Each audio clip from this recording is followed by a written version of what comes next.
अगर न्याय मिला भी सही तो उसे आप न्याय तो कहेंगे नहीं 10 साल बाद, उसे तो अन्याय से भी बढ़कर कहेंगे। जो हाई कोर्ट के न्यायाधीश हैं उन्होंने सुप्रीम कोर्ट से कहा है कि अगर इतने समय तक याचिका लंबित रहेंगी तो फिर लोकतंत्र कैसे बचेगा। जो पेंशन थी, जो भत्ते थे, जो वेतन थे, वो सब कुछ AIADMK के जो कैंडिडेट जिनको जीता हुआ घोषित किया गया था, जो अब हार गए, यानी कि इना बहादुर से, वो वापस लिया जाएगा।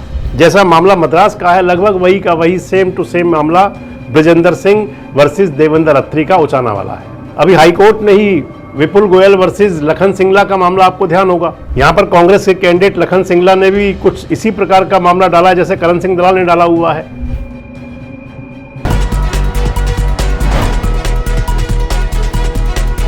दोस्तों नमस्कार, मैं संजय मग्गू और मौजूद है देश रोजाना के डिजिटल मीडिया मंच पर। लोकतंत्र का सबसे महत्वपूर्ण अंग है, सबसे महत्वपूर्ण तंत्र है चुनाव। चुनाव जिसके अंदर सरकारें बनती हैं, नेता चुनाव जीतते हैं, हारते हैं, लेकिन अगर इस चुनाव परिणाम के अंदर किसी प्रकार की कोई अनियमितता की बात हो, खासकर चुनाव हारने वाले प्रत्याशी को अगर लगे कि उसके साथ इलेक्शन फेयर नहीं हुआ, कहीं किसी प्रकार का चुनावी भ्रष्ट आचरण हुआ, तो फिर हमारा जो संविधान है वो कानून के हिसाब से इलेक्शन पिटीशन दायर करने की इजाजत देता है। इलेक्शन पिटीशन दायर की जाती हैं, चुनाव याचिका दायर होती हैं वो हाई कोर्ट के अंदर और सुप्रीम कोर्ट में, वहां फैसले होते हैं। लेकिन अगर 10 साल तक कोई इलेक्शन पिटीशन अटकी रह जाए और 10 साल बाद फैसला हो, तो फिर इसे आप लोकतंत्र के साथ भद्दा मजाक कहेंगे या कुछ और दरअसल अगर देखें तो ये फिर मजाक भी अदालत द्वारा ही किया गया, न्यायिक प्रणाली द्वारा ही ये भद्दा मजाक हुआ। और एक ताजा फैसला है मद्रास, जिसे आज चेन्नई कहते हैं, तमिलनाडु की राजधानी है। मद्रास हाईकोर्ट का एक ताजा फैसला आया है और उस फैसले में माननीय न्यायाधीश ने, जो हाईकोर्ट के न्यायाधीश हैं, उन्होंने सुप्रीम कोर्ट से कहा है कि अगर इतने समय तक याचिका लंबित रहेंगी तो फिर लोकतंत्र कैसे बचेगा। आज के समय में यह फैसला जो है कई मायनों में इसलिए महत्वपूर्ण है क्योंकि कई राज्यों में, और खासकर मैं हरियाणा की बात करूं, हरियाणा की कई इलेक्शन पिटीशन इस समय हाई कोर्ट और सुप्रीम कोर्ट के अंदर घूम रही हैं। पूरी बात करूंगा आपसे इस वीडियो के अंदर। दरअसल मामला ऐसा है कि मद्रास हाई कोर्ट ने अभी हाल ही में एक फैसला दिया है। उस फैसले के जो मूल वजह कह सकते हैं, जो फैसला आया है ये कह सकते हैं, या जो केस था, दरअसल 2016 में विधानसभा चुनाव हुए थे। चुनाव अभी भी हुए तमिलनाडु के अंदर। जस्ट 2016 में जब विधानसभा चुनाव हुए थे तो उस चुनाव के अंदर AIADMK के कैंडिडेट चुनाव जीत गए थे और DMK के कैंडिडेट चुनाव हार गए थे। जो इलेक्शन कमीशन की तरफ से चुनाव परिणाम घोषित किया गया था, उस चुनाव के अंदर AIADMK के कैंडिडेट जो थे, विधानसभा सीट थी वो राधापुरम तमिलनाडु की, AIADMK के कैंडिडेट थे IS इना बारूदई, चुनाव जीत गए थे। और चुनाव हारने वाले जो कैंडिडेट थे वो DMK के कैंडिडेट थे, उनका नाम था M अप्पाबू। जो DMK के कैंडिडेट चुनाव हारे थे वो तमिलनाडु के बड़े नेता रहे हैं, विधानसभा के स्पीकर भी रहे हैं, लेकिन उस चुनाव में वो 49 वोट से चुनाव हार गए थे। उस समय अप्पाबू ने एक इलेक्शन पिटीशन दायर की थी मद्रास हाई कोर्ट के अंदर, और अप्पाबू ने कहा था कि कुछ गलत सिग्नेचर की वजह से पोस्टल वोटों की गिनती नहीं की गई, पोस्टल वोटों को गिना ही नहीं गया, और पोस्टल वोट ना गिने जाने की वजह से वो इलेक्शन हरा दिया गया उनको। मामला अदालत के अंदर लंबित था लंबे समय से। हमेशा जो हुआ करता है, इलेक्शन पिटीशन हो या कुछ और, जबकि सुप्रीम कोर्ट की रूलिंग है कि इलेक्शन पिटीशन पर 6 महीने के अंदर फैसला कर दिया जाए। हमारे संविधान में भी है कि इलेक्शन पिटीशन 6 महीने में निपटा दी जाए। और वैसे भी अगर 10 साल बाद किसी चुनाव का फैसला होगा, जब बीच में 2 बार चुनाव हो चुके होंगे, तो आखिर वो फैसला हुआ क्या। अगर न्याय मिला भी सही तो उसे आप न्याय तो कहेंगे नहीं 10 साल बाद, उसे तो अन्याय से भी बढ़कर कहेंगे। और मद्रास हाई कोर्ट के जो जस्टिस हैं, जस्टिस G जयचंद्रन, जिनकी एकल बेंच ने, यानी कि सिंगल पीठ ने जो फैसला दिया, उन्होंने कहा है कि सुप्रीम कोर्ट के अंदर दरअसल इस मामले में 7-11 6 साल तक सुप्रीम कोर्ट में लंबित रही थी। जस्टिस G जयचंद्रन हैं, उन्होंने अपने फैसले में लिखा है कि अगर अदालत के अंदर, सुप्रीम कोर्ट के लिए कह रहे हैं कि अगर अदालत के अंदर 6 साल तक लंबित रहेगी याचिका, तो आखिर जो लोकतंत्र की आत्मा है उसका होगा क्या? वो कह रहे हैं कि लोकतंत्र के लिए इससे भद्दा मजाक नहीं हो सकता। इसके साथ इन्होंने चेतावनी भी दी है कि यदि चुनाव याचिकाओं का समय पर निपटारा नहीं हुआ तो फिर देश में लोकतंत्र कमजोर हो सकता है। बात भी सही है कि 10 साल बाद 2016 का जो चुनाव था, 2016 में जिन्हें चुनाव जीता हुआ घोषित किया गया और 2026 में वो चुनाव हार रहे हैं।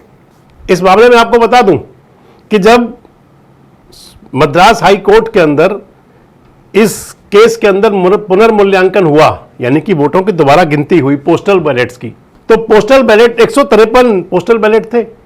जब उनकी गिनती हुई तो उस पोस्टल बैलेट में डीएम के कैंडिडेट जिन्होंने कहा था कि सिग्नेचर मिसमैच होने की वजह से वोट नहीं गिने गए, जब उनकी गिनती हुई तो एम अप्पायू को 153 वोट मिले और जो उनके प्रतिद्वंदी थे एआईएडीएमके के कैंडिडेट, उनको मात्र 1 वोट मिला और इस लिहाज से 103 वोटों से अप्पायू को चुनाव जीता हुआ घोषित कर दिया गया।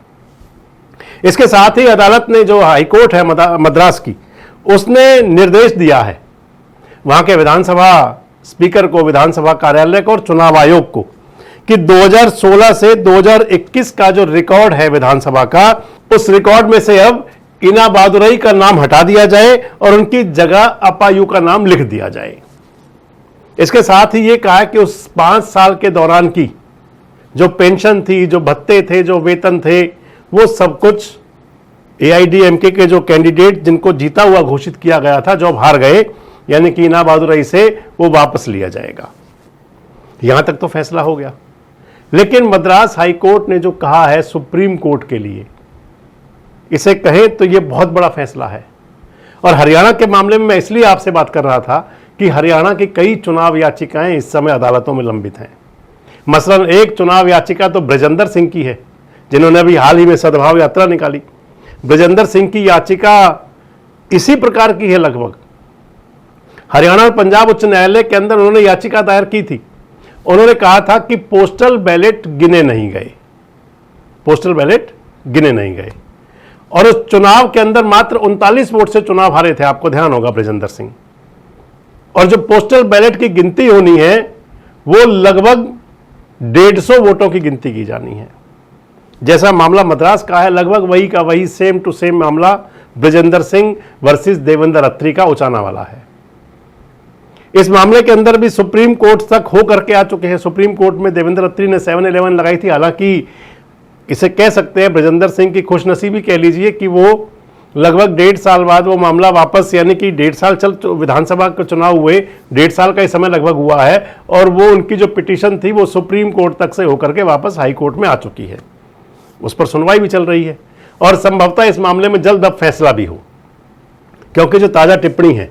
लेकिन इसके साथ ही नजर तो और भी जाएगी, एक और चुनाव हरियाणा का ही है, पलवल का। पूर्व मंत्री करण सिंह दलाल है कांग्रेस के कैंडिडेट, बीजेपी के कैंडिडेट यहां पे गौरव गौतम थे पलवल में। 33,000 वोटों के लगभग चुनाव जीते थे। लेकिन जो इलेक्शन पिटीशन करण सिंह दलाल की है, करण सिंह दलाल ने कहा है कि यह भ्रष्ट चुनावी आचरण था, धर्म के नाम पर वोट मांगे गए थे। हाईकोर्ट से मामला यह सुप्रीम कोर्ट में अब है।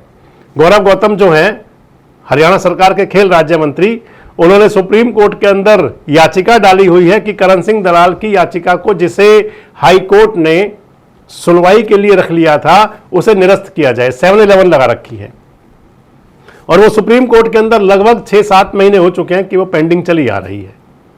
अभी तक उस पर डिसीजन नहीं हुआ। हालांकि बताते हैं कि एनरोल तो है।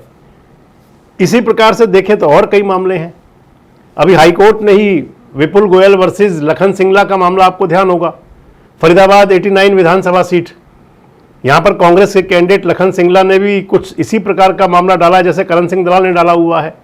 लखन सिंगला ने यहां पर जो विधायक हैं विपुल गोयल, हरियाणा सरकार के मंत्री हैं, लोकल बॉडी मिनिस्टर, उनके लिए कहा है, विपुल गोयल के लिए, कि विपुल गोयल ने भी चुनाव के दौरान धर्म के नाम पर वोट मांगे, इलेक्शन की करप्ट प्रैक्टिस की, भ्रष्ट चुनावी आचरण।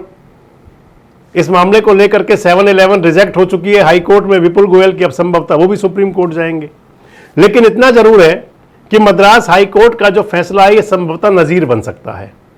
और हरियाणा के जो खासकर मैंने 3 केस आपको बताए, इन मामलों में अब सुनवाई जल्द हो सकती है। वैसे 10 साल बाद अगर कोई न्याय हुआ तो न्याय माना जाएगा या अन्याय ही कहेंगे उसको। और हाई कोर्ट की टिप्पणी के बाद सुप्रीम कोर्ट किस अंदाज में लेगी इसे, कमेंट बॉक्स में जरूर बताएं। जुड़े रहें हमारे साथ, देखते रहें देश रोजाना। हमारे साथ जुड़े रहने के लिए सब्सक्राइब करें देश रोजाना के YouTube चैनल को और नई वीडियो की नोटिफिकेशन पाने के लिए बेल आइकन जरूर दबाएं। अगर आप ये वीडियो फेसबुक या इंस्टाग्राम पर देख रहे हैं तो पेज को लाइक और फॉलो जरूर करें और ज्यादा से ज्यादा शेयर करें।